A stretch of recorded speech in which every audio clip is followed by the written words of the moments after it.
Media times news channel देखे आप सभी दर्शकों का बहुत बहुत स्वागत है। मैं हूं रमनदीप कौर। इस वक्त की बड़ी खबर आ रही है प्रयागराज से। क्या है पूरा मामला, देखने के लिए बने रहिए हमारे। उत्तर प्रदेश के प्रयागराज से ब्लैकमेल का एक सनसनीखेज मामला सामने आया है, जहां प्रयागराज पुलिस ने ब्लैकमेल करने वाले इन्फ्लुएंसर के खिलाफ की सख्त कार्रवाई की है। दरअसल प्रयागराज में 2 मई को पानी की टंकी पर चढ़ने वाली युवती के पति, देवर समेत अन्य पर दर्ज के मामले में सुमित गुप्ता नाम के युवक को गिरफ्तार किया गया है।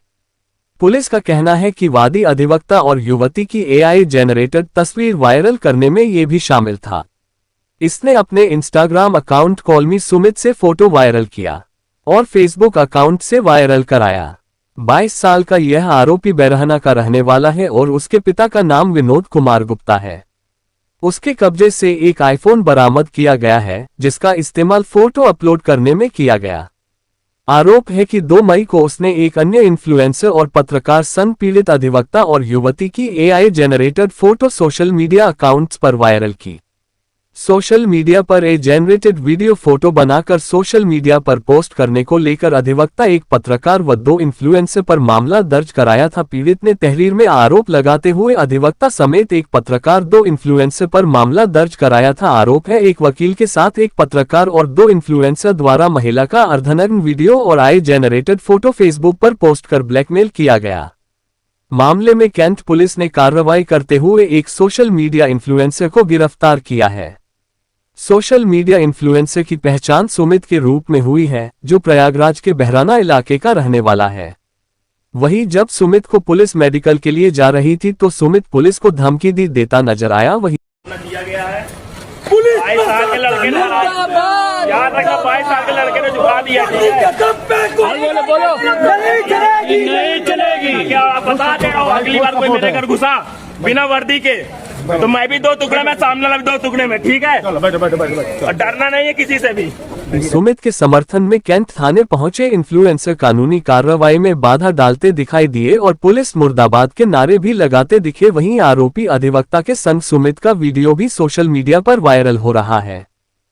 दिनांक 8/5/26 को थाना कैंट पर पीड़ित अधिवक्ता द्वारा एक तहरीर दी गई कि उसका एआई द्वारा एक महिला के साथ अश्लील वीडियो व फोटो बनाकर इंस्टाग्राम व फेसबुक पर अपलोड किया गया है तथा उसको 376 में फंसाने की धमकी देकर उससे अवैध रंगदारी मांगी जा रही है। इस संबंध में थाना कैंट पर सुसंगत धाराओं में अभियोग पंजीकृत किया गया तथा शीघ्र कैंट पुलिस द्वारा कार्रवाई करते हुए अभियुक्त सुमित को गिरफ्तार किया गया है। उसके विरुद्ध विधि अनुसार कार्रवाई की जा रही है तथा आम जनता से यह अनुरोध है कि कोई भी आईटी एक्ट का अपराध, जो कि किसी की अश्लील वीडियो वायरल करना या एआई द्वारा जनरेट करके इंस्टाग्राम या फेसबुक पर उसको पोस्ट करेंगे तो आईटी एक्ट का अपराध होता है। कृपया इस पर ध्यान दें। इस टाइप की कोई भी चीज फेसबुक या इंस्टाग्राम या अन्य किसी चैनल पे पोस्ट ना करें। वहीं पुलिस की इस कार्रवाई से नाराज अब इन्फ्लुएंसर सोशल मीडिया पर प्रयागराज पुलिस के खिलाफ भ्रामक प्रचार प्रसार कर ट्रोल कर रहे हैं। अब देखना होगा कि इन इन्फ्लुएंसर पर किस तरह से पुलिस रोक लगेगी या फिर इसी तरह से भ्रामक प्रचार प्रसार और वीडियो वायरल होते रहेंगे। पश्चिम बंगाल चुनाव के नतीजों के बाद अब राजनीतिक गलियारों में हलचल तेज हो गई है। जहां एक तरफ बीजेपी अपनी जीत का जश्न मना रही है, वहीं दूसरी तरफ विपक्ष अब हमलावर मुद्रा में नजर आ रहा है। इसी बीच बीजेपी के वरिष्ठ नेता और रक्षा मंत्री राजनाथ सिंह के बेटे और उत्तर प्रदेश की नोएडा विधानसभा सीट से भाजपा विधायक पंकज सिंह ने विपक्ष के हमलों पर तीखा पलटवार किया है। उन्होंने स्पष्ट रूप से कहा है कि जनता अब नकारात्मक राजनीति को नकार चुकी है और विकास के साथ चल रही है। बंगाल में जीत के बाद विपक्ष बौखलाया हुआ है। नया प्रश्न में ही है कि बंगाल में विजय होने के बाद विपक्ष हमलावर हो रहा है, लेकिन उनको अपने कामों पर, अपनी विचारधारा पर उनको सोचना चाहिए कि क्यों इस देश की जनता विपक्ष को हर राज्यों से रिजेक्ट करती जा रही है और भारतीय जनता पार्टी को अपनाती जा रही है।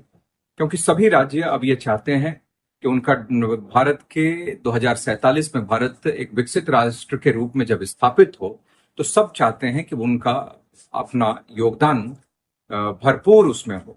लेकिन विपक्ष के रहते हुए वो एकदम से जिस तरीके के हालात बंगाल में थे वो पूरे देश को पता है। तो अब बंगाल के लोगों ने अपना मन बनाया है, बंगाल को एक बेहतर बंगाल, भारत के विकास में योगदान देने वाला बंगाल, वहां के लोगों के सपनों को साकार करने के लिए काम करना चाहते हैं बंगाल के। प्रधानमंत्री मोदी ने आज जो है विपक्ष को कहा है कि महिला विरोधी जो ये सरकार है, विपक्ष है, ये लगातार महिला विरोध में काम कर रहे हैं, इसीलिए इसने महिला अधिनियम को नहीं लाने की अब 27 महीनों को काम कर रहे हैं। देखिए, ये जो परिणाम है ये भी इसी ओर दर्शाते हैं। और चाहे उत्तर प्रदेश में भी देखिए तो उस समय भी महिलाओं ने बढ़ चढ़कर वोट किया था। हमारे पिछले विधानसभा में भी हम लोग देखते हैं। तो वैसे ही आज देश भर में लोगों का रुझान, महिलाओं का रुझान भी भारतीय जनता पार्टी की तरफ है, क्योंकि लगातार नारी का सम्मान, उनके उत्थान के लिए सरकार ने काम किया है। कानून व्यवस्था की स्थिति जहां जहां पर भारतीय जनता पार्टी है वहां पर बेहतर हुई है। तो स्वाभाविक रूप से और अब ये जो नारी शक्ति वंदन अधिनियम, ये जो बिल था उसको भी जब गिराया है लोकसभा में, तो इसको लेकर भी महिलाओं में रोष है। तो स्वाभाविक रूप से महिलाएं उसका जवाब तो विपक्ष को देंगी ही, और करारा जवाब देंगी। बंगाल में दिया है, उत्तर प्रदेश में भी देंगी। चुनाव खत्म होने के बाद अखिलेश गए पश्चिम बंगाल, उन्होंने ममता से मुलाकात की। अब आने वाले यूपी और पंजाब हाथों के लड़ेंगे चुनाव, हम भाजपा को हराएंगे। अब सब अपने, वो विपक्ष तो अपने अपने हित की बात करते हैं, वो राष्ट्र हित को पीछे रख के अपने अपने दल के हित के बारे में स्वयं सोचते हैं। इसीलिए विपक्ष का कुछ होना नहीं है। इसके विपरीत भारतीय जनता पार्टी दल से ऊपर अपने राष्ट्र के लिए, देश के लिए, राष्ट्र स्वाभिमान के लिए हमेशा काम करती है। और यही कारण है कि लोगों ने भारतीय जनता पार्टी को अपनाया है। वो कहाँ जा रहे हैं, किससे मिल रहे हैं, ये तो अब समाजवादी पार्टी या किसी उनके नेताओं का वह विचार है, उस पर तो मैं कोई टिप्पणी नहीं करूंगा। लेकिन इन सब चीजों से कोई लाभ होने वाला नहीं है। भारतीय जनता पार्टी उत्तर प्रदेश में बेहतरीन प्रदर्शन आने वाले चुनाव में करेगी। पंजाब से मिनिस्टर गिरफ्तार हुए, जिसके बाद अब आम आदमी पार्टी के नेता और कांग्रेस के नेता मनीष तिवारी ने ये कहा कि ये भाजपा है वो इलेक्शन कमीशन का और बाकी एजेंसियों का गलत इस्तेमाल है। ये आज से नहीं, ये तो लगातार जब से पराजय देख रहे हैं विपक्ष के लोग, तब से लगातार मोदी जी पर हमलावर रहते हैं, संवैधानिक संस्थाओं के ऊपर वो हमलावर रहते हैं। लेकिन उनको समझना चाहिए कि ये इलेक्शन कमीशन उसको फेयर इलेक्शन हो जाए, सिर्फ इतना काम करती है। एजेंसीज जहां पर उनको शिकायत मिलती है, जहां पर गड़बड़ी मिलती है, उन एजेंसीज वहां पर अपनी कार्रवाई करते हैं। उसमें भारतीय जनता पार्टी का कोई रोल नहीं है, इस बात को उनको समझना चाहिए। आज मंत्रिमंडल का विस्तार है, इसको देखा अखिलेश ने इस पर कटाक्ष किया है और मंत्रियों को कई किस तरह। देखिए, सरकार बनती है तब कटाक्ष करते हैं। अब ये अपना मंत्री बनाना तो मुख्यमंत्री का अपना उनका अधिकार है, अब उस पर भी वो कटाक्ष करते हैं। डर है, भय है कि जिस प्लैंक पर वो काम करते हैं कहीं वह भी उनसे न छिन जाए, और जो अस्तित्व, जो बचा खुचा रह गया है समाजवादी पार्टी का, वो भी धीरे धीरे समाप्त हो रहा है। इसको देखकर भय है, इसीलिए वो बोलते रहते हैं और जनता को गुमराह करने का इसकी तैयारी भाजपा की किस तरह? भाजपा तो हमेशा देखिए 24 घंटे 365 दिन लगातार काम करती है, और इसीलिए किसी भी चुनौती और चुनाव का सामना करने के लिए तैयार है। अखिलेश यादव ने कहा है कि 9 साल में कुछ नहीं कर पाए, 9 महीने में क्या भ्रष्टाचारों पर फैलाएंगे, मंत्रिमंडल के विस्तार पर कहा। देखिए, 9 साल में क्या काम हुआ है तो उनको भी पता है। और उत्तर प्रदेश लगातार एक मजबूत, इस देश में एक मजबूत अर्थव्यवस्था उत्तर प्रदेश की बनी है। आज चाहे एयरपोर्ट की संख्या हो, एक्सप्रेसवेज वाला राज्य बनकर आया है, तो सब चीजों में उत्तर प्रदेश ने प्रगति की है। कानून व्यवस्था की स्थिति बेहतर हुई है। तो ये तो जब इस पर बोला जाएगा बहुत समय लगेगा। और इस बात को, जो हकीकत है, जो जनता ने जिस बात को स्वीकार किया है, समाजवादी पार्टी और उनके नेताओं को भी ये स्वीकार करना। आप प्रयागराज आए हैं, कुछ विशेष बात? आज यहाँ पर जो पूर्व सांसद श्रीमती रीता बहुगुणा जोशी जी के पति हैं, उनका निधन हुआ है, वहीं शोक संवेदना व्यक्त करने के लिए अखिलेश यादव ने सीएम पर टिप्पणी करते हुए दावा किया कि असली क्षत्रिय हमारे साथ हैं। जातियों की बात में ही वो रह गए, लेकिन सभी समाज आज भारतीय जनता पार्टी के साथ इसीलिए खड़ा है। Thank you. प्रयागराज के सेंट जोसेफ स्कूल में इन्वेस्टिचर सेरेमनी 2026 का आयोजन किया गया। इस समारोह में विद्यालय संगठन के विभिन्न पदों पर चयनित छात्र छात्राओं और बैच होल्डर्स को औपचारिक रूप से जिम्मेदारियां सौंपी गईं। मुख्य अतिथि मोस्ट रेव लुइस मस्कारेनहास थे, जिनका स्वागत प्रबंधन समिति और शिक्षकों ने पर्यावरण संरक्षण का संदेश देते हुए पुष्पगुच्छ के बजाय पौधा भेंट कर किया। कार्यक्रम का शुभारंभ दीप प्रज्वलन और प्रार्थना गीत से हुआ। इसके बाद विद्यार्थियों ने सांस्कृतिक प्रस्तुतियां दी। समारोह में चयनित छात्र प्रतिनिधियों को बैच पहनाकर औपचारिक रूप से नेतृत्व की जिम्मेदारियां सौंपी गईं। मुख्य अतिथि मोस्ट्रेव लुइस मस्कारेनहास ने अपने संबोधन में विद्यार्थियों के जीवन में अनुशासन, नेतृत्व क्षमता और समर्पण के महत्व पर जोर दिया। उन्होंने कहा कि नेतृत्व केवल अधिकार प्राप्त करना नहीं, बल्कि जिम्मेदारी निभाने की कला है। उन्होंने छात्रों को ईमानदारी, कर्तव्यनिष्ठा और सकारात्मक सोच के साथ अपने दायित्वों का निर्वहन करने के लिए प्रेरित किया। विद्यालय के प्रिंसिपल फादर वाल्टर डिसिल्वा ने छात्र छात्राओं को संबोधित करते हुए कहा कि यह सम्मान केवल पद तक सीमित नहीं है, बल्कि विद्यालय और समाज के प्रति अपनी जिम्मेदारियों को समझने और उन्हें निभाने का अवसर भी है। उन्होंने सभी चयनित प्रतिनिधियों से विद्यालय की गरिमा बनाए रखने और अन्य छात्रों के लिए प्रेरणा बनने का आह्वान किया। हमारे विद्यालय में ये परंपरा है कि हर साल हमारे बच्चों को पद दिया जाए और वो अपनी जिम्मेदारियों को योग्य रीति से संभालें। और हमारा विद्यालय में आज का ये दिन जो है न सिर्फ एक इन्वेस्टिचर का दिन है, बल्कि उनके समर्पण और उनकी जिम्मेदारियों का एक दिन है। इस कार्यक्रम में सभी टीचर्स, विद्यार्थी क्लास 11 9 से लेकर 12 तक के विद्यार्थी, 5 के विद्यार्थी, उन सबको अलग अलग पद दिया गया और उन्हें शपथ दिलाई गई। उनके जीवन के लिए एक महत्वपूर्ण दिन है और मैं चाहता हूँ कि बच्चे अपने जीवन के भविष्य को उज्जवल बनाएं।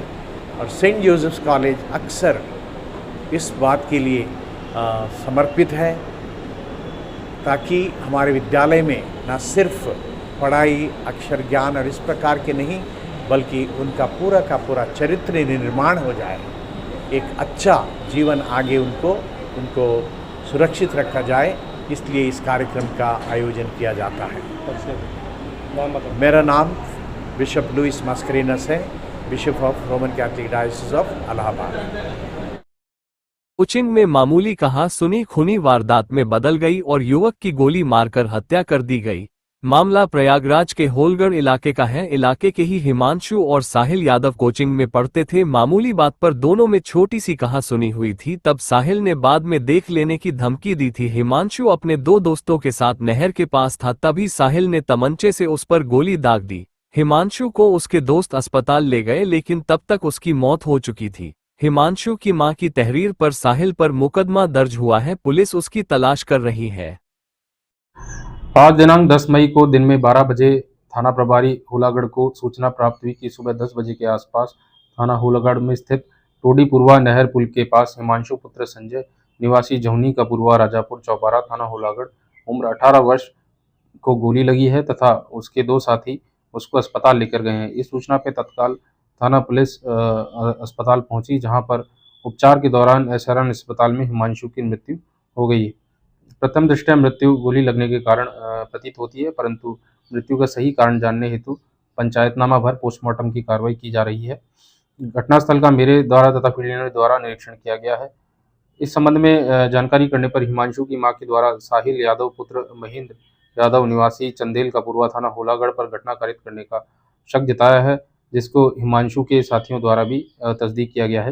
हिमांशु तथा साहिल एक साथ कोचिंग करते थे, जहां पर कुछ दिनों पूर्व दोनों के बीच में किसी बात को लेकर वाद विवाद हुआ था, जिसके चलते दोनों में कसीदगी व्याप्त थी।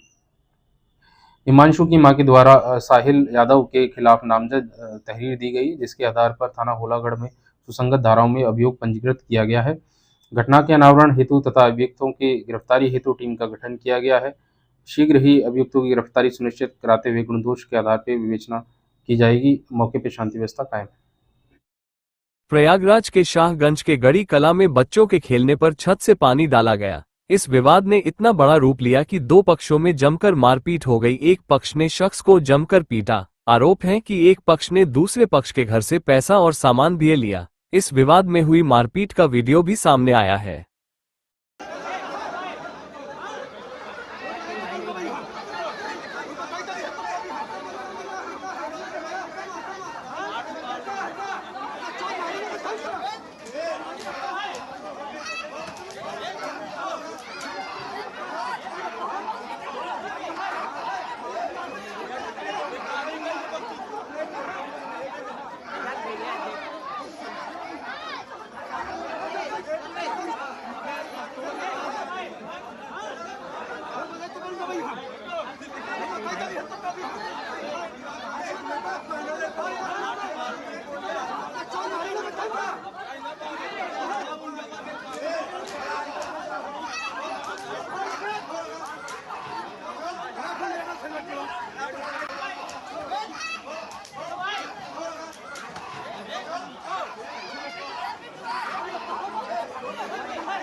लोकसभा में महिला आरक्षण बिल नारी शक्ति वंदन अधिनियम को लेकर विपक्ष कांग्रेस सपा द्वारा सकारात्मक भूमिका न निभाए जाने के विरोध में भारतीय जनता पार्टी प्रयागराज यमुना पार ने कड़ा प्रतिरोध दर्ज कराया।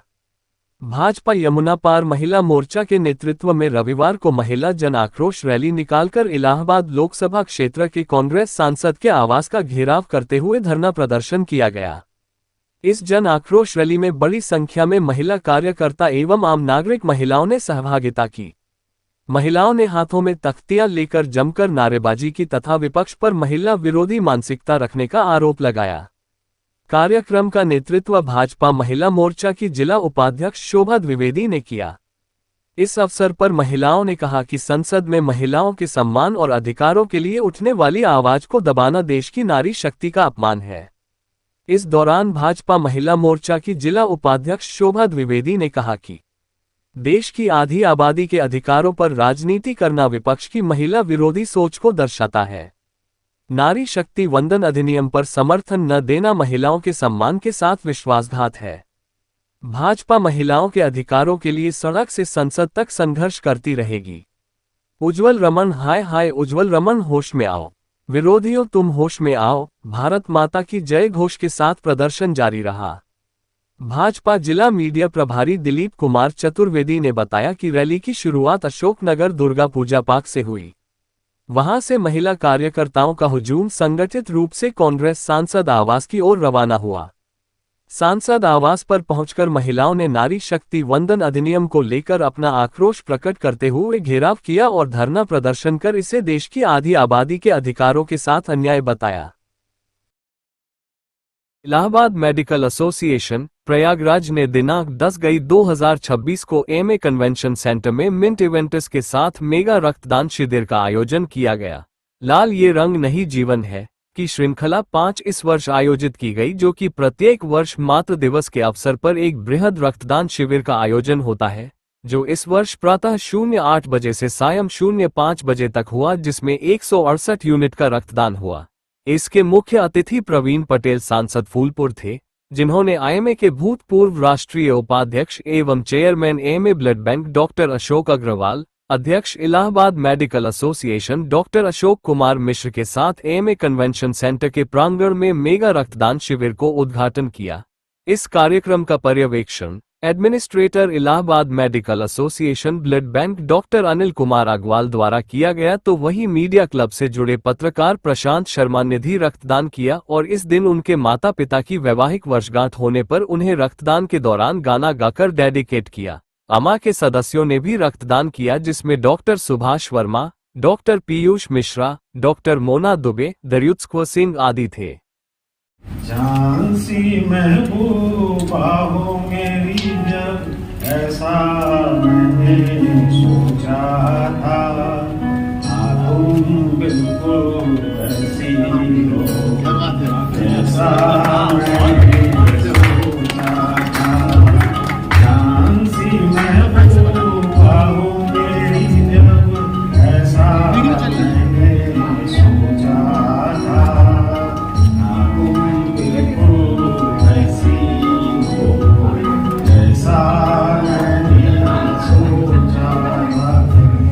आज आपने ब्लड डोनेट जो किया है, ये क्या फर्स्ट टाइम आपने किया है कि कई बार इस तरह से आपने कर चुके हैं? मेरा थर्ड टाइम है और ब्लड देने में कोई दिक्कत नहीं।